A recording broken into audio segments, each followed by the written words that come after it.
Bolt fam, we've got to take a deep breath tonight because the vibe in Los Angeles is different. There's a major update on our franchise quarterback, a quiet shift in how this offense might operate, and a heavy decision hanging over the future of the pass rush. Some choices behind the scenes could change how the Chargers hit this final stretch of the season. Every detail we're breaking down can directly shake our playoff hopes. You won't believe what we've got today, so get settled, drop a like, and let's dive in. Bolt fam, let's start with the elephant in the locker room. Justin Herbert literally has a broken hand. And even so, everything points to him trying to play in a huge Monday Night Football showdown against the NFC East leading Philadelphia Eagles. This isn't some Hollywood script, this is real life in powder blue. He broke a bone in his left hand against the Raiders, threw a touchdown on the very next play, went to the locker room, came back with the hand taped and casted, and still led the team to a 31-14 win. You just can't question this quarterback's toughness. After surgery to stabilize the bone, the big question is, does he just want to play, or can he actually play at a high level? Beat writer Daniel Popper brought the image every fan needed to see. Herbert taking snaps during a red zone walkthrough, lining up under center, not just in shotgun. That's huge. If he can really take snaps from under center, Harbaugh suddenly has the full playbook back in his hands again. Heavy play action, boots, runs from under center, all the things that make this Harbaugh ball identity work. And it doesn't stop there. Another detail that might fly under the radar if you only watch highlights but completely changes this offense is Omarion Hampton getting back into a normal practice flow. He ditched the yellow non-contact jersey, showed up in a blue jersey, and took part in the red zone walkthrough after that ankle fracture against Washington.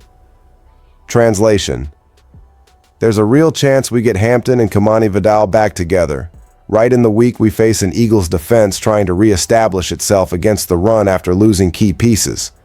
Just picture this: Herbert, even banged up, able to run the entire offense, playbook wide open, play action stressing the defense, and a physical backfield attacking that Eagles front from the very first snap.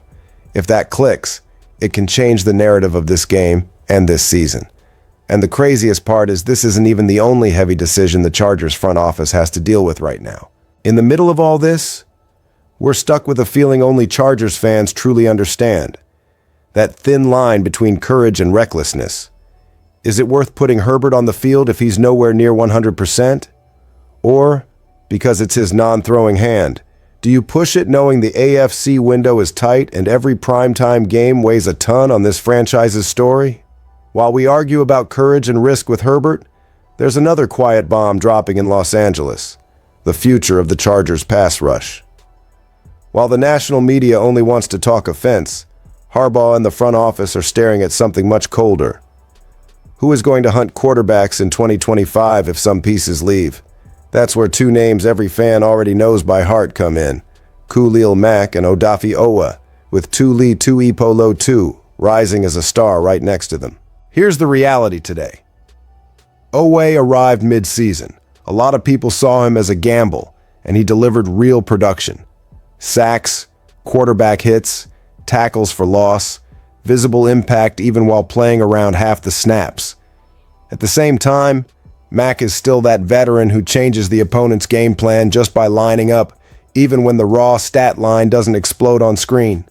But both are heading toward free agency, and the shadow of Mack's possible retirement is very real. The Chargers are set to have one of the largest cap spaces in the league, but they also have a lot of holes to plug. Offensive line, wide receiver, secondary depth, all of that is expensive. So the question already bouncing around Bolt fam is simple. Do you pay to keep Oweh as Tuipulotu's full-time partner if Mack walks away? Or do you use that money to chase an even more dominant edge rusher, leaving Oweh in a rotational role or even letting him walk? On the field, Tuipulotu has already shown he can be that star, the guy who lives in the backfield, blows up the run, and hits the quarterback consistently. Oweh brings flashes, energy, explosiveness, but still needs to prove he can be that guy every single week. These next few games become a live fire test. almost a final audition for his future in Los Angeles. Imagine if, in this final stretch, Mac decides to play one more year, Tuipulotu keeps up his pace, and Owe finally breaks out for good. The front office might look at that and say, don't mess with a unit that's harassing quarterbacks every snap. Now, if he's up and down, if he still looks more like a good backup than a true starter, then the door swings open for a real debate. Invest in a top-tier pass rusher, keep Owe on a cheaper deal as a rotational piece, or turn the page and go after a new name in the market. And that's where you come in, Bolt fam. If the decision were in your hands right now, would you re-sign Owe and bet on the upside, or go hunting for a new elite partner to form a deadly duo with Tuipulotu? At the same time, there's a storyline that sums up this team's DNA. The way Justin Herbert handles pain, pressure, and expectations. This isn't the first time he's stared down a serious injury and basically said, I'm not letting this define my season.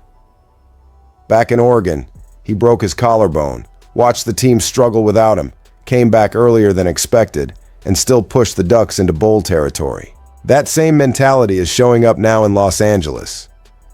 Fracture in the non-throwing hand, surgery, swelling, limitations in practice, and he still steps up to the podium and makes it clear the plan is to prepare as if he's going to play against the Eagles. He talks about bringing the swelling down, getting mobility back, adjusting, almost like it's just another challenge, not some big dramatic storyline. That sends a direct message to the locker room. The quarterback is willing to push himself to the limit for this group. And remember when he became the starter at the last second because Tyrod Taylor had that serious lung issue right before kickoff? Herbert was a rookie, 0 reps with the starters that week, thrown straight into the fire and still went toe-to-toe with a heavyweight team. He's already lived through the chaos of being tossed into a game without ideal preparation.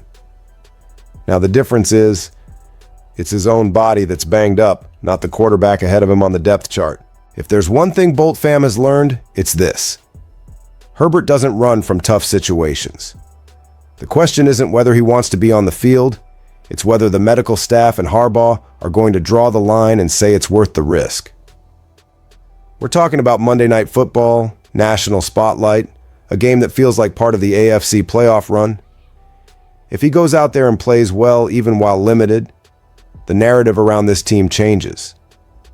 If he can't go, or if he plays and clearly looks restricted, then the conversation flips to heavy criticism, planning, depth, and the choices this coaching staff is making. That's why every practice update, every clip of him taking a snap, turns into an event for Chargers fans. In the middle of all this uncertainty, the question stuck in everyone's mind is simple.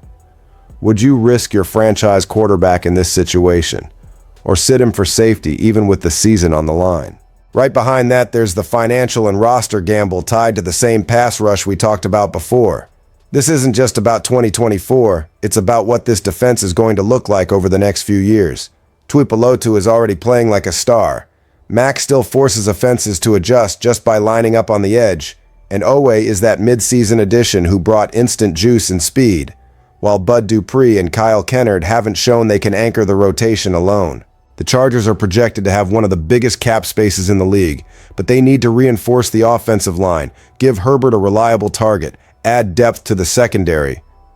All of that drains cap quickly. Keeping Owe isn't just about liking the player. It's about deciding whether he's worth a contract that might pull the team out of the running for another big-time name at edge. The question inside the building is harsh.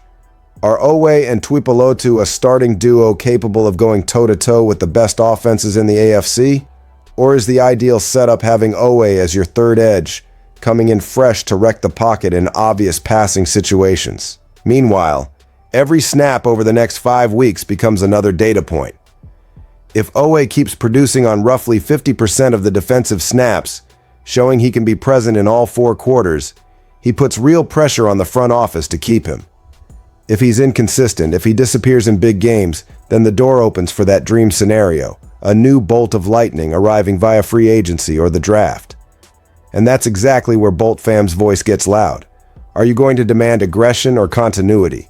Would you rather lock Owe up now, or go all in on finding an even more dominant partner to build alongside Tuipulotu, one of the most feared pass rush units in the NFL? Because if there's one thing we've learned, it's that without constant pressure on the quarterback, no version of Harbaugh ball survives in January, no matter how good the offensive plan is. So, Bolt fam, look at everything we put on the table tonight.